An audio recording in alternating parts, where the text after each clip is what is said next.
देश विदेशमा हुने सबै नेपालीका लागि likenepal.com। तपाईलाई निन्द्रा लाग्छ कि लाग्दैन? निन्द्रै लागेन भने त मान्छे त बौलाइहाल्छ। अर्कोले बाटो बिराउँछ अनि मलाई निन्द्रा नलाग्ने, जसले बाटो बिराउँछ उसलाई निन्द्रा नलाग्नु पर्ने ठाउँमा ऊ रिसोर्टमा गएर घुरेर सुत्ने। अनि म चाहिँ सही बाटोमा जाउँ भन्ने मान्छे चाहिँ ननिदाएर बस्ने हुन्छ। कहीँ हामीले लोकतान्त्रिक अभ्यासलाई छोडेका छैनौँ, छोड्दैनौँ। हामी नै लोकतन्त्रका हरेक क्षेत्रमा, विचारमा, समाजमा, राजनीतिक दलमा, दलहरूमा, निर्वाचनमा अथवा समग्र सामाजिक जीवन पद्धतिको रूपमा लोकतन्त्रलाई स्थापित र विकसित गर्न अभ्यासबाट अगाडि बढाउन चाहन्छौँ। त्यसर्थ हामीले लोकतन्त्र या लोकतान्त्रिकरण वा लोकतान्त्रिक पद्धति छोड्छौँ भन्ने कुरा यो कुप्रचार हो। त्यसकारण यो अहिले खुम्च्याएको पनि छैन, खुम्च्याउँदा पनि खुम्च्याइँदैन। लोकतन्त्र खुम्चिने विषय पनि होइन। अब जहाँसम्म कति चाहिँ सोझै हलबाट छानिनुपर्छ भन्दा अहिले पनि पार्टीभित्र लोकतन्त्रकै चर्चा गर्ने थुप्रै साथीहरू हुनुहुन्छ जसले अध्यक्ष लगायत प्रमुख नेता लगायत सबै केन्द्रीय कमिटी छानेर त्यहाँबाट छानिनुपर्छ भन्ने। तर हामी के ठान्छौँ भने प्रमुख नेता सोझै उसको पपुलारिटी पनि परीक्षित हुनुपर्छ। अर्को कुरा, यो सधैँ प्रमुख नेताका लागि खेलबाड गरिरहने, तानातान गरिरहने, जोडघटाउ गरिरहने, लुच्चाचुडी गरिरहने कुरा होइन। अहिले पनि तपाईँहरूले देख्नुभयो, मलाई अध्यक्ष चाहियो, बराबरीको अध्यक्ष चाहियो, के चाहियो भन्ने कुरा चुनाव हारेका मान्छेले मलाई अध्यक्ष चाहियो भनेको तपाईँहरू देखिरहनु भएको छ। यस्तो खालको स्थितिमा यदि त्यही भित्रबाट केन्द्रीय सदस्यहरूभित्रबाट अध्यक्ष छान्ने खालको प्रणाली हामीले ल्यायौँ भने त्यसले के गर्छ भन्दा त्यो सधैँ त्यो अध्यक्ष फेर्ने वा प्रमुख नेता फेर्ने, अरू नेताहरू पनि फेर्न पाइने भयो भने अरू नेताहरू पनि फेर्ने, फलानु उपाध्यक्ष हटाइपाउँ, उसँग म प्रतिस्पर्धा गर्छु, मैले फेर्न पाउनुपर्छ भनेर बिचाम भन्ने, यो खालका कुराहरूको खेल भइरहन्छ। त्यसकारण त्यसले पार्टीभित्र स्थिरता, स्थायित्व हुँदैन र लोकतान्त्रिक अभ्यासका नाउँमा अलोकतान्त्रिक गुटबन्दी, अस्वस्थ प्रतिस्पर्धा जस्ता कुराहरू भइरहन्छन्। त्यसर्थ हामी त्यस कुरालाई बढावा दिँदैनौँ। यसर्थ केही निश्चित पद सोझै प्रमुख नेता सोझै छानिनुपर्छ कार्यकर्ताबाट र अरू पदहरूबाट अनुकूल ढङ्गले पार्टी सञ्चालन गर्ने हिसाबले टिम मिलाउनुपर्छ। तपाईँलाई निन्द्रा लाग्छ कि लाग्दैन? निन्द्रै लागेन भने त मान्छे त बौलाइहाल्छ। अर्कोले बाटो बिराउँछ अनि मलाई निन्द्रा नलाग्ने, जसले बाटो बिराउँछ उसलाई निन्द्रा नलाग्नु पर्ने ठाउँमा ऊ रिसोर्टमा गएर घुरेर सुत्ने। अनि म चाहिँ सही बाटोमा जाउँ भन्ने मान्छे चाहिँ ननिदाएर बस्ने हुन्छ। कहीँ त्यसकारण मलाई यस्ता उतार चढाव आदि इत्यादिबाट अवश्य म मानवीय संवेदना भएको मान्छे हो, संवेदनशीलता हुन्छ। तर म अनुकूल स्थिति हुँदाखेरि हौसिने, प्रतिकूल स्थिति हुँदाखेरि फेरि निराश हुने, त्यस्तो खालको गर्दैन। मैले जति खाना खाने हो त्यति खाना रुच्छ रुच्दैन कि भन्ने, कसैले मेरो निद हराम गरिदिएँ, त्यसलाई चिन्तामा पारिदिएँ भन्ने ठान्छ भने त्यो भ्रम हो। कसैले थोपरी दिएको चिन्ता म बोकेर हिँड्दिनँ, कसैले दिएको पीडा म बोकेर हिँड्दिनँ, कसैले दिएको चिन्ताग्रस्त भएर त्यो बोकेर म अनिदो बस्दिनँ। त्यसकारण मलाई निन्द्रा लाग्छ र निदाएर खाएर आरामसँगले म कामलाई अगाडि बढाउँछु। त्यसकारण म चिन्ताग्रस्त भएर बस्ने, पुरपुरा हात लाएर बस्ने मान्छे होइन, फेरि अगाडि बढ्ने मान्छे हो। यसरी देशको समय बर्बाद भइरहेको छ। देशको समय बर्बाद गर्नु अनि राजनीतिलाई सार्वभौम सत्ता सम्पन्न जनता जसको निर्णयमा, जसको निर्देशमा, जसको आदेशमा मूलभूत राजनीति सञ्चालन हुनुपर्छ त्यो जनताका हातबाट खोसेर अन्यत्रै पुर्याउनु, जनादेशबाट सरकार नबन्ने परमादेशबाट सरकार बन्ने स्थिति ल्याउनु, शक्ति पृथकीकरणको सिद्धान्त खलबलिनु, सन्तुलनको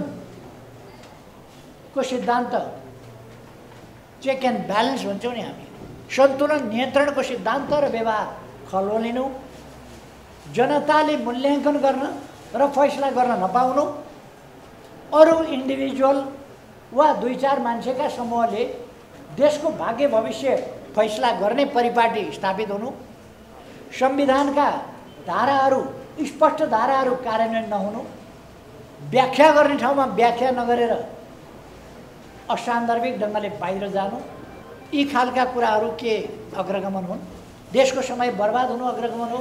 यति बेला अस्ति नै जेठको सुरुसम्ममा कमसेकम नयाँ सरकार बनिसक्थ्यो र नयाँ सरकारले काम सम्हालिसक्थ्यो। यो अस्थिरता, यो तानातान पार्टी फुटाउनका लागि बन्ने साथ अध्यादेश जारी गर्ने खालका नाटक, त्यो अध्यादेशलाई सहयोग गर्नका लागि, पार्टी फुटाउनका लागि नेकपा एमाले कारबाही गरेर सूचना 1 गते जारी गरेको आज 9 गतेसम्म संसद सचिवालयलाई सूचना जारी गर्न सभामुखले दिनुभएको छैन। सभामुखले रोकेर राख्नु। यो खालका अमर्यादित पदीय मर्यादा, पदीय आचरण विपरीतका क्रियाकलाप लोकतन्त्र हुन्छन्, अग्रगमन हुन्छ। यस्तो यो लोकतन्त्रको हुर्मत लिने काम, लोकतन्त्रको हुर्मत लिने काम जुन भइराखेको छ, यो अत्यन्तै अनुचित, अलोकतान्त्रिक, असंवैधानिक, प्रतिगामी काम हो। र एउटा निर्वाचित सरकारलाई, जनादेशको सरकारलाई अन्य बाटाबाट, अन्य ठाउँबाट संसदमा पनि जान नदिएर विस्थापित गरेर प्रधानमन्त्रीको नियुक्ति गर्ने जुन विश्वमा कहीँ नभएको, कहिल्यै नभएको अलोकतान्त्रिक प्रक्रिया सुरु गरियो यहाँ, त्यो अग्रगमन हुनै सक्दैन, त्यो लोकतान्त्रिक हुनै सक्दैन, त्यो प्रतिगामी कदम नै हो। र शाब्दिक लडाइँ हामीले गर्न खोजेका होइन। हाम्रो भूमिका अलिकति परिवर्तित भयो। हामी सरकारबाट प्रतिपक्षमा गयौँ। यो धेरै ठुलो कुरो होइन इतिहासका लागि। होला 1.5 वर्षका लागि हामी प्रतिपक्षमा गयौँ होला, 1.5 वर्षका लागि। यो ठुलो कुरा होइन। अथवा हामी फेरि चुनाव हारेर 5 वर्ष फेरि प्रतिपक्षमा बसौँला, देशका लागि यो ठुलो कुरा होइन। तर देशमा संविधान मिच्ने प्रचलन, संविधान मिच्ने अभ्यास र अस्वस्थ राजनीति, फोरी राजनीति, किनबेचको राजनीति, रिसोर्टमा लगेर 3 दिनदेखि मान्छे थुनेर, घर घरबाट मान्छे टिपेर रिसोर्टमा लगेर थुनेर, अनि ती मान्छे रिसोर्ट पनि कहाँ, यहाँ नजिकै ओरतिर परतिर होइन, वहाँ टाकुरामा लगेर 3 दिनदेखि थुनेर त्यहाँबाट ढोक्सेमा हालेर, ढोक्सेमा हालेपछि माछा उम्किन पाउँदैन क्या, ढोक्सेमा हालेर त्यो ढोक्से निर्वाचन आयोगमा ल्याएर घोप्ट्याउने। यो काम के लोकतान्त्रिक हुन्छ? यस्तो काम लोकतान्त्रिक हुन्छ? वास्तवमा भन्ने हो भने यो बलजफ्ती, अपहरणकारी, ज्यादतीपूर्ण काम हो। सांसदहरू जस्ता मान्छेलाई यस्तो थुनेर सञ्चार माध्यमहरूले पनि प्राय के लेख्न रुचाउँछ भने यस्तो क्रियाकलापलाई यति बेला यो गठबन्धनवाला, अपवित्र गठबन्धनवालाले गरे हुनाले मिटिङ चलिराखेको छ, बैठक भइराखेको छ। बैठक भइराखेको थियो त्यहाँ। बैठक भनेको एक लेभलको हुन्छ, कि सांसदको हुन्छ, कि स्थायी कमिटीको हुन्छ, कि केन्द्रीय कमिटीको हुन्छ। कुन कमिटीको बैठक भइराखेको थियो त्यो? पार्टीका साधारण सदस्यदेखि लिएर आफूलाई अध्यक्ष भनेर दर्ता गरेका मान्छेसम्म त्यहाँ छ। कस्तो बैठक हो त्यो? साधारण सदस्यदेखि लिएर त्यो तहका मान्छे पनि भएको बैठक हुन्छ? कुनै बैठक होइन। त्यो मान्छे घेराबन्दी गरियो, घर घरबाट तानियो, लगियो, बाध्य बनाइयो। उहाँहरूले कुटपिट गर्नुभयो, चुटपिट गर्नुभयो, भोकै थुन्नुभयो भन्दैन, फकाउनु परेको छ। त्यस कारण फकाइकन लगेर मिठा गुलिया वचनै बोलेर फकाइकन मिठै खाना दिएर राम्रै बिस्तारामा सुतेर तर सुनकै पिञ्जडा भए पनि यदि पिञ्जडामा हालियो भने पिञ्जडै हो। त्यसरी मान्छे घर घरबाट तानेर लगेर त्यहाँ थुनिएको कुरा त्यो थुनिएकै हो, चाहे सुनकै पिञ्जडामा थुनिया होस्, चाहे भव्य रिसोर्टमा होस्, चाहे 5 स्टार 7 स्टार जेसुकैमा होस्, थुनिएकै हो। यस्ता खालका कामहरू भएका छन्। यता अहिले हामीले 14 जनामाथि कारबाही गर्यौँ, पार्टी नफुटोस् भनेर। पार्टी नफुटोस्, 14 जनामाथि हामीले कारबाही गर्यौँ भने कुनै प्रतिशत नै पुग्दैन त्यहाँ। त्यो प्रतिशत नपुगेपछि पार्टी फुट्दैन। पार्टी नफुटोस् भन्नका लागि हामीले कारबाही गर्यौँ। अनि त्यसलाई देखा नदेखै गर्ने, गोप्य राख्ने लेखराज भट्टजीहरू, टोपबहादुर रायमाझीजीहरू, उहाँहरूलाई प्रचण्डले निष्कासन गर्दा त्यो कुनै सेन्ट्रल कमिटी बसेको होइन, सेन्ट्रल कमिटीले निर्णय गरे होइन। प्रचण्डको आदेशमा उहाँले ढोकाबाट समातेर पत्र ल्याएर पढिबाची गरेर हतार हतार सुनाउनु भयो, हतार हतार टाँस्नुभयो, हतार हतार कार्यान्वयन गर्नुभयो। त्यो निष्कासन नेकपा एमाले देशको प्रमुख पार्टीले गरेको कारबाही 9 दिनसम्म उहाँ हिजो त दाँत टाल्न जानुभएछ। दाँत टाल्न। अनि मेरो शुभकामना छ उहाँको दाँत राम्ररै टालियोस्। तर हिजो पो दाँत टाल्न जानुभयो त 8औं दिन। 7औं दिनसम्म के गर्नुभयो? हिजो 8औं दिन निर्वाचन आयोगलाई उहाँले गोलमटोल पत्र लेख्न निर्देशन गर्न सक्नुहुन्छ टालेका दाँतले भने सदर गर्न सक्नुहुन्न, त्यो सूचना जारी गर्न सक्नुहुन्न। उहाँले पत्र पठाउनु भयो विचाराधीन रहेको भनेर। उहाँ विचाराधीन राख्ने, उहाँसँग त्यो अथोरिटी संविधानले कानुनले उहाँलाई विचार गर्ने, उहाँलाई फैसला गर्ने अथोरिटी दिँदैन। पार्टीले कारबाही गर्ने नगर्ने पार्टीको कुरा हो। उहाँले त्यो जानकारी पाएपछि सूचना संसद छ भने सुनाउने, संसद छैन भने सूचना पार्टीमा टाँस्ने। सूचना पार्टीमा टाँस्न सचिवालयलाई रोक किन लगाउनु उहाँले भनेपछि सम्माननीय सभामुखजी साझा व्यक्तित्व हुनुपर्ने, निष्पक्ष व्यक्तित्व हुनुपर्ने, उहाँले निष्पक्षता कायम राख्न सक्नु भएन। उहाँ नेकपा एमाले प्रमुख प्रतिपक्षीका विरुद्धको षड्यन्त्रमा सामेल हुनुहुन्छ, यो पार्टी फुटाउने षड्यन्त्र। यो दुःखको कुरा हो, यो धेरै गम्भीर कुरा हो र दुःखको कुरा हो। सभामुखको आसनबाट, सभामुखको जिम्मेवारीबाट, सभामुखको पदबाट निष्पक्ष रहन नसक्ने, पक्षधरता छोड्न नसक्ने, कानुनको पालना गर्न नसक्ने, आफैले स्थापित गरेको परम्परा कायम गर्न नसक्ने, मर्यादा पालना गर्न नसक्ने, मर्यादामा बस्न नसक्ने कुरो लोकतन्त्रका लागि, संसदीय प्रणालीका लागि, हाम्रो संसदको गरिमाका लागि, हाम्रो संसदको अभ्यासका लागि अत्यन्तै दुःखद कुरा हो।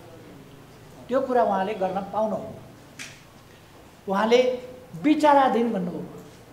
उहाँ कुन हिसाबले संविधानमा नभएको विचाराधीन कहाँबाट आयो? उहाँको सूचना टाँस गर्नुपर्ने मान्छेले विचाराधीन, निर्णय पार्टीले गरिसक्यो विचाराधीन।